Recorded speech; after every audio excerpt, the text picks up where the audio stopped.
গিন্নি, আরে ও গিন্নি, জলদি করে বাইরে এসো, আজ একটা খুশির খবর আছে গো। হ্যাঁ গো, এই তো আমি।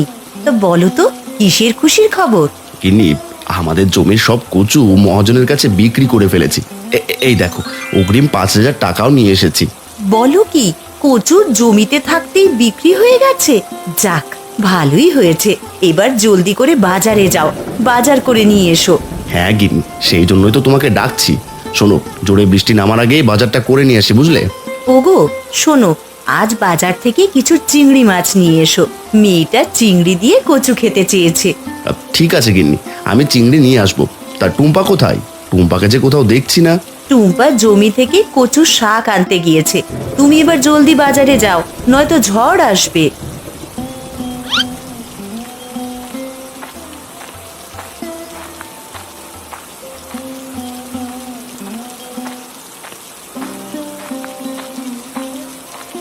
আরে এ কি, আমাদের জমির সব কচু দেখছি বৃষ্টির জলে ডুবে গেছে।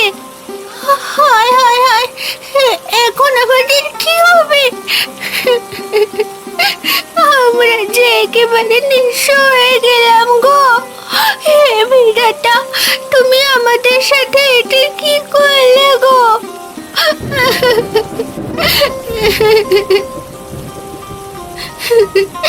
যাই, আর দেরি না করে এখনই বাবাকে সব জানিয়ে আসি, নয়তো বাবা আমাদের সব কচু যে বৃষ্টির জলে ডুবে গেছে সেটা কিছুতেই জানতে পারবে না।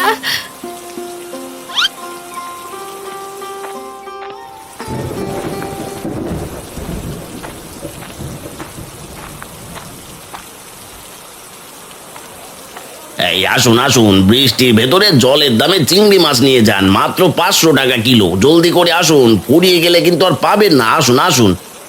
কি সব বলছিস জগায়? জলের দামে চিংড়ি দে আমাকে, তাহলে 2 লিটার জলের দামে চিংড়ি দে। ফাজলামো করছো কেন খুনো? চিংড়ি কত কিলো দেবো সেটা বলো। ওমা, ফাজলামো তো তুই করছিস। জলের দামে আবার চিংড়ি বিক্রি হয় নাকি? জলের তো কোনো দামই হয় না। না মানে খুঁড়ো, জলের দাম বলতে একেবারে সস্তায় চিংড়ি বিক্রি করছি। তা বলো, তোমাকে কত কিলো চিংড়ি দেবো? এই তো এবার লাইনে এসেছিস। দে আমাকে 1/2 পোয়া চিংড়ি দে।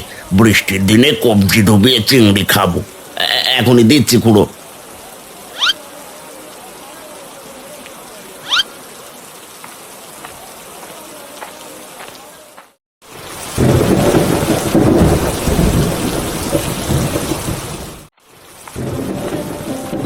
কিরে টুম্পা, কচুর শাক কোথায়? বৃষ্টির ভেতরে তোকে কচুর শাক আনতে জমিতে পাঠালাম, আর তুই দেখছি কচুর শাক না নিয়ে চলে এসেছিস। মা, ও মা, আমাদের কচু শাক আর নেই গো। সব কচু যে বৃষ্টির জলে একেবারে ডুবে গেছে। এসব তুই কি বলছিস টুম্পা? যদি সব কচু বৃষ্টির জলে ডুবে যায়, তাহলে তোর বাবার যে অনেক বড় ক্ষতি হয়ে যাবে। তোর বাবা যে একটু আগে মহাজনের কাছ থেকে কচু বিক্রির টাকা অগ্রিম নিয়ে এসেছে। বলো কি মা, সব কচু তো বৃষ্টির জলে ডুবে গেছে। এখন মহাজনকে কচু দেবে কোথা থেকে? হায় হায় হায়, মহাজনকে কচু দিতে না পারলে যে সে আমাদের বাড়ি ঘর সব দখলে নিয়ে নেবে। হায় হায় হায়, আমাদের কি সর্বনাশ হয়ে গেল রে। মা, তুমি কেঁদো না। আমি এখনই বাবাকে বাজারে গিয়ে সব বলে আসছি, যাতে বাবা মহাজনের টাকা দিয়ে কোনো সদাই না কেনে। হ্যাঁ মা টুম্পা, তাই কর, নয়তো আমরা যে একেবারে নিঃস্ব হয়ে যাব।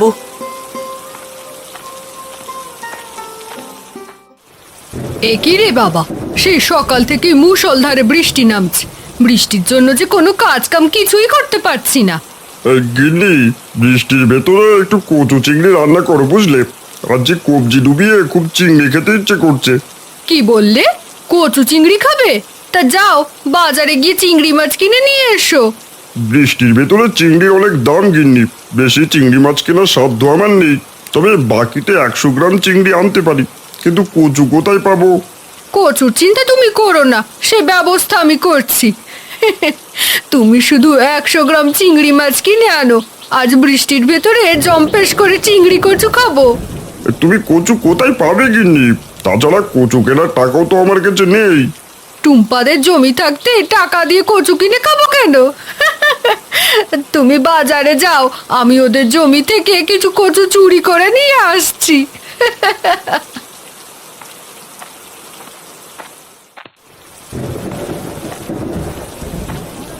আরে ও রতনদা, এসো এসো, একেবারে জলের দামে চিংড়ি বিক্রি করছে। জলদি করে নিয়ে যাও, এত সস্তায় চিংড়ি আর কখনোই কিন্তু খেতে পারবে না। বলিস কি রে জগাই? তাহলে আমাকে 2 কিলো চিংড়ি মাছ দে, আর জমির কচি কচু দিয়ে চিংড়ি ঘন্ট খাবো। কচু দিয়ে চিংড়ি ঘন্ট খাবে? ইস, শুনে যে জিভে জল চলে এলো রতনদা। তা তোমার জমিতে এবার কেমন কচু হয়েছে? সে আর কি বলবো জগাই, আজ মহাজন জমির কচু দেখে আমাকে অগ্রিম 5,000 টাকা দিয়েছে। এবার বিধাতা আমাদের দিকে চোখ তুলে তাকিয়েছে, বুঝলি? বলো কি রতনদা, তাহলে 2 কিলো কেন, একেবারে পুরো 5 কিলো চিংড়ি নিয়ে যাও। তোমার জন্য 400 টাকা করে কিলো রাখবো। না রে জগাই, এত চিংড়ি খেতে পারবো না, তুই আমাকে 2 কিলো চিংড়ি মাছই দে। বাবা, তোমাকে মা চিংড়ি কিনতে বারণ করেছে। মা বলেছে বাড়িতে কাল অতিথি আসবে, তাই আর যেন কোনো চিংড়ি না আনে। বলিস কি রে টুম্পা, তাহলে আর চিংড়ি নেবো না? আরে এই জগাই, আমাকে কাল 5 কিলো চিংড়ি দিস, আজ আমি আর চিংড়ি নেবো না। চলো বাবা, এখনই বাড়িতে চলো, মা তোমাকে ডাকছে।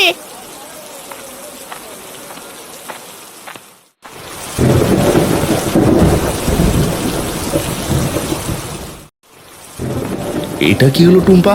বাজারে এলাম অথচ কোনো বাজার না নিয়ে চলে যাচ্ছি। বাবা, মহাজনের অগ্রিম টাকা তুমি ফিরিয়ে দিয়ে এসো। আমাদের জমির সব কচু যে একেবারে বৃষ্টির জলে ডুবে গেছে। এসব কি বলছিস টুম্পা? আমার জমির সব কচু জলে ডুবে যাবে কেন? হ্যাঁ বাবা, আমি নিজের চোখে দেখে এসেছি। বিশ্বাস না হলে তুমিও আমার সাথে জমিতে চলো। আচ্ছা তাহলে জমিতে চল। টুম্পা ওর বাবাকে নিয়ে এখনো ফিরে আসছে না কেন? যদি ওর বাবা মহাজনের অগ্রিম টাকা দিয়ে বাজার করে ফেলে, তাহলে সেই টাকা আর কখনোই শোধ করতে পারবে না। শোধ করতে না পারলে মহাজন যে সুদে আসলে সব টাকা ফিরিয়ে নেবে। টাকা দিতে না পারলে আমাদের ঘর বাড়ি যে দখল নিয়ে নেবে। হে বিধাতা, তুমি আমাদের রক্ষা করো।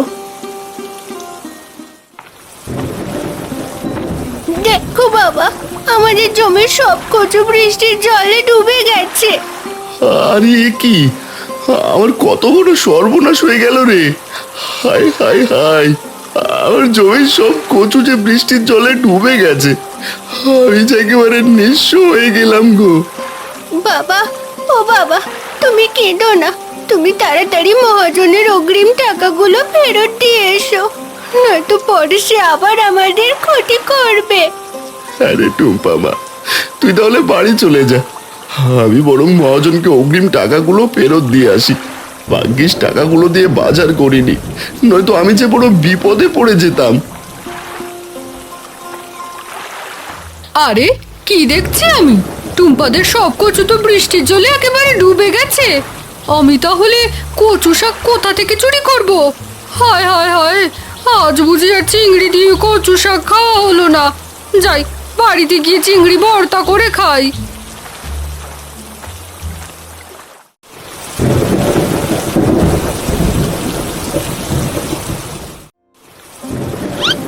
আরে এসব কি? ঝুড়িতে একটা চিংড়ি মাছ কোথা থেকে আসলো? মেরো না, দয়া করে আমাকে মেরো না। ওমা, এ আবার কেমন চিংড়ি মাছ? এই মাছ দেখছি আবার মানুষের মতো কথাও বলে। হ্যাঁ গো, আমি কথা বলতে পারি, তুমি আমাকে মেরো না। আচ্ছা ঠিক আছে, তোমাকে আমি মারবো না, কিন্তু তুমি আমার ঝুড়িতে কিভাবে আসলে? আমি বৃষ্টির জলের কারণে পথ হারিয়ে এখানে চলে এসেছি। তুমি আমাকে একটু সাহায্য করবে? আমাকে নদীতে ছেড়ে দিয়ে আসবে? যদি আমাকে সাহায্য করো, তাহলে আমিও তোমাকে সাহায্য করব। সে কি, তুমি তো সামান্য একটা চিংড়ি মাছ, তুমি আমাকে সাহায্য করবে কিভাবে? তোমাদের সব কথা আমি শুনতে পেয়েছি টুম্পা। তুমি আমাকে দয়া করে তোমাদের বাড়িতে নিয়ে যাও। বৃষ্টি থেমে গেলে আমাকে নদীতে ছেড়ে দিয়ে এসো। বিনিময়ে আমি তোমাকে চিংড়ি মাছের বৃষ্টি দেব। চিংড়ি মাছের বৃষ্টি? এ আবার কেমন বৃষ্টি? সেটা তুমি সময় হলেই জানতে পারবে। এবার আমাকে তোমার সাথে করে নিয়ে চলো। ঠিক আছে, তোমাকে এখনই আমাদের বাড়িতে নিয়ে যাচ্ছি।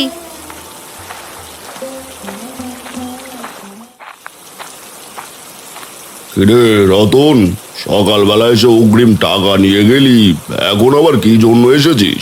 বলি কচুর পুরো দাম লাগবে নাকি? না না মোড়ল মশাই, পুরো দাম আমার লাগবে না। হ্যাঁ, আমি আপনার অগ্রিম টাকা ফেরত দিতে এসেছি। কেন রে রতন, অগ্রিম টাকা ফেরত দিবি কেন?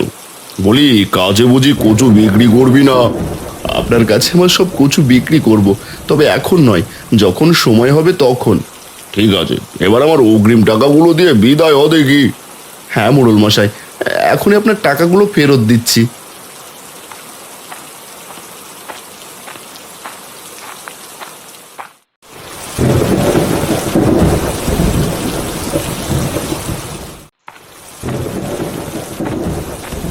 এ কি রে টুম্পা, তুই এই দুটো কচুর শাক এনেছিস কেন? এগুলো রান্না করব কি দিয়ে? তোর বাবা তো বাজার থেকে কোনো মাছ কিনে আনেনি। সে তুমি চিন্তা করো না, এই দেখো আমার কাছে একটা চিংড়ি মাছ আছে। ও মা, একটা চিংড়ি মাছ দিয়ে কতটুকুনি কচুর শাক রাঁধবো টুম্পা? এইটুকুনি তোর বাবা খাবে কি, আর তুই খাবি কি? এটা খাওয়ার জন্য আনিনি মা, তুমি শুধু দেখতে থাকো। চিংড়ি বন্ধু, তুমি এবার মাছের বৃষ্টি নামাও তো। হ্যাঁ টুম্পা, অপেক্ষা করো, আমি এখনই চিংড়ি মাছের বৃষ্টি নামাচ্ছি।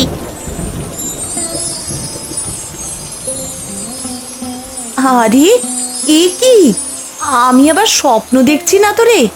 এ যে আকাশ থেকে চিংড়ির বৃষ্টি হচ্ছে। এসব যে আমার একদমই বিশ্বাস হচ্ছে না টুম্পা। তোমাকে বলেছিলাম না মা, আর চিংড়ি মাছের বৃষ্টি হবে। এবার আমার কথা বিশ্বাস হলো তো? হ্যাঁ টুম্পা, এবার আমার বিশ্বাস হয়েছে। তুই দাঁড়া, আমি সব চিংড়ি মাছ কুড়িয়ে নি। টুম্পা, এবার আমাকে এখান থেকে নিয়ে চলো। হ্যাঁ চিংড়ি বন্ধু, চলো, আমি তোমাকে ঘরে নিয়ে যাচ্ছি, যাতে বৃষ্টি বন্ধ না হওয়া পর্যন্ত তুমি থাকতে পারো। ওমা, এসব আমি স্বপ্ন দেখছি না তো? হায় হায় হায়, এসব আমি কি দেখছি গো? আকাশ থেকে নাকি চিংড়ি মাছ পড়লো? এসব দেখে তো আমি পাগল হয়ে যাচ্ছি। না না, এখনই মিংসেকে কথা গিয়ে জানাতে হবে। আকাশ থেকে চিংড়ি মাছের বৃষ্টি, এ যে আমি একদমই বিশ্বাস করতে পারছি না।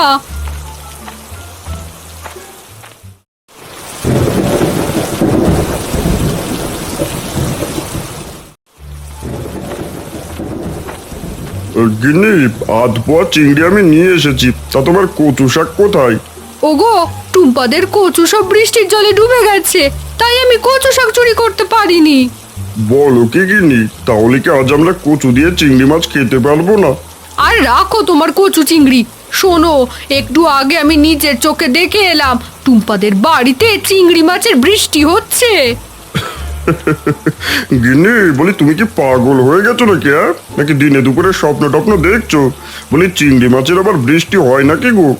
ওগো, আমার কথা তুমি বিশ্বাস করো, আমি নিজের চোখে দেখে এসেছি। টুম্পা একটা জাদুই চিংড়ি মাছ পেয়েছে, সেই জাদুই মাছই তো চিংড়ি মাছের বৃষ্টি নামিয়েছে। তার মানে তুমি বলতে চাইছো জাদুই চিংড়ির কারণে আকাশ থেকে চিংড়ি মাছ পড়েছে? হ্যাঁ গো, এটাই তো বলছি। শোনো, যে করেই হোক ওই জাদুই চিংড়ি আমাদের চুরি করতেই হবে। একবার ওই চিংড়ি চুরি করতে পারলে আমরা অনেক চিংড়ি মাছ পাবো। আর সেই চিংড়ি বিক্রি করে আমরা অনেক ধনী হয়ে যাব।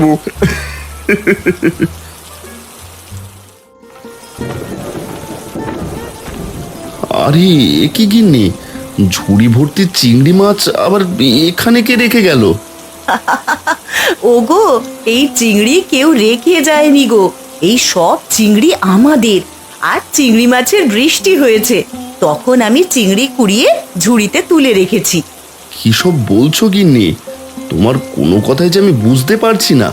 বলি চিংড়ি মাছের আবার বৃষ্টি হয় নাকি? হয় গো হয়, টুম্পা এক জাদুই চিংড়ি মাছ এনেছে, সেই জাদুই মাছই তো আমাদের চিংড়ির বৃষ্টি দিয়েছে। বলো কি গিন্নি, তাহলে এতগুলো চিংড়ি এখন কি করবে? এভাবে রাখলে তো সব নষ্ট হয়ে যাবে। শোনো, আমি অনেকগুলো চিংড়ি কচু দিয়ে রান্না করেছি। তুমি এই ঝুড়ির সবগুলো বাজারে গিয়ে বিক্রি করে এসো। হ্যাঁ গিন্নি, তুমি বেশ বলেছ। আমি এই ঝুড়ি ভর্তি চিংড়িগুলো বিক্রি করে আসছি। ঠিক আছে, যাও, আমি ততক্ষণে চিংড়ি মাছ দিয়ে কচু রান্না করে ফেলি।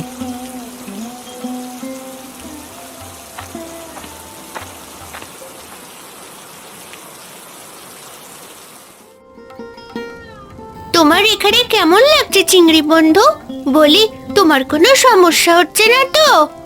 না টুম্পা, জমির নোংরা ঘোলা জলের চেয়ে তোমার বাড়িতে আমার বেশ ভালো লাগছে। ঠিক আছে, যতদিন বৃষ্টি থাকবে ততদিন তুমি এখানেই থাকবে। বৃষ্টি বন্ধ হয়ে গেলে আমি তোমাকে জলে ছেড়ে দিয়ে আসবো। আচ্ছা টুম্পা, তুমি যেটা ভালো মনে করো তাই হবে। এবার তুমি বিশ্রাম নাও চিংড়ি বন্ধু, আমি বরং কিছু খেয়ে আসি। সকাল থেকে যে না খেয়ে আছি। যাও টুম্পা, তাড়াতাড়ি চলে এসো। আমার কিন্তু একা থাকতে খুব ভয় করে। তুমি কোনো ভয় পেও না, আমাদের বাড়িতে তুমি একদম নিরাপদ। এবার আমি আসি গো।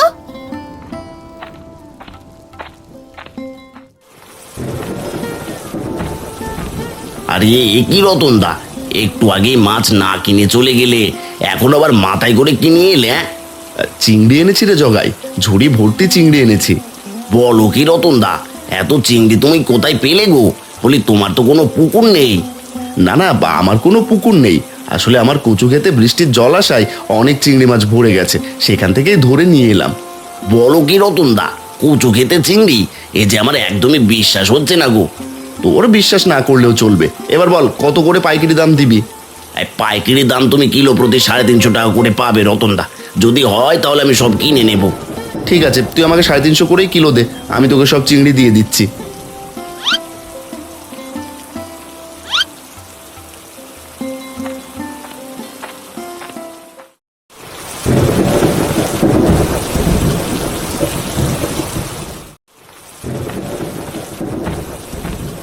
আরে রতন যে, তা কোথা থেকে ফিরলি?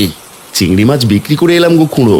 কচু খেতে এবার বেশ কিছু চিংড়ির ঝাঁক এসেছিল, সেগুলোই বাজারে বিক্রি করে এলাম। বলিস কি রে রতন, কচু খেতে চিংড়ি মাছ? এ তো সোনায় সোহাগা, এক চাষে 2 ফসল। হ্যাঁ খুড়ো, বিধাতা দিয়েছিল বলেই এক চাষে 2 ফসল পেলাম। যাক, ভালোই হলো। এখন থেকে তোর কাছ থেকে আবার চিংড়ি আর কচু একসাথে কিনতে পারবো। হ্যাঁ খুড়ো, তোমাদের যখনই চিংড়ি মাছ আর কচু শাকের প্রয়োজন পড়বে, তখনই আমার কাছে চলে এসো, একেবারে সস্তায় দিয়ে দেবো। আর ঠিক আছে রতন, এবার তাহলে আমি আসি রে, পরে কথা হবে আবার।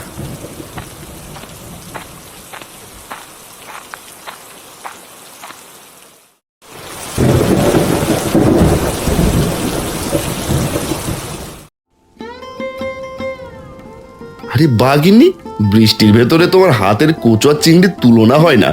খেতে যেমন মজা তেমনি সুস্বাদু। হ্যাঁ গো, খাও। ভাগ্যিস টুম্পা ছিল, নয়তো আমাদের কচুর শাক আর চিংড়ি কখনোই খাওয়া হতো না। এভাবে বলো না মা, সবই সম্ভব হয়েছে ওই চিংড়ি বন্ধুর জন্য। চিংড়ি বন্ধু যদি আমাদের সাহায্য না করতো তাহলে আমরা কিছুই পেতাম না। হ্যাঁ গিন্নি, টুম্পা ঠিক কথাই বলেছে, বিধাতাই জাদুর চিংড়িকে পাঠিয়েছিল।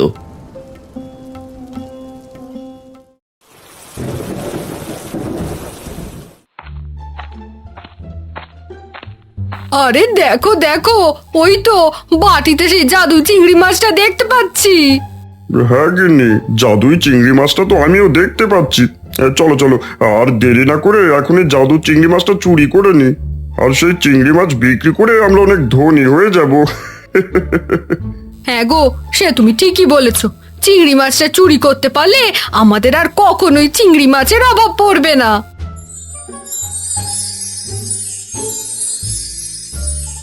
ওরে মা গো, কে কোথায় আছো? আমাকে বাঁচাও, চিংড়ি মাছ যে আমাকে আটকে ফেলেছে। তুই নিজে বাঁচলে বাপের নাম। আরে ও গিন্নি, আগে তুমি আমাকে বাঁচাও। চিংড়ি মাছের কারণে যে আমি দম বন্ধ হয়ে মরে যাচ্ছি। বাঁচাও, কে কোথায় আছো? আমাদের বাঁচাও। বাঁচাও, বাঁচাও, আমরা যে মরে যাচ্ছি, আমাদের কেউ বাঁচাও, আমাদের কেউ বাঁচাও।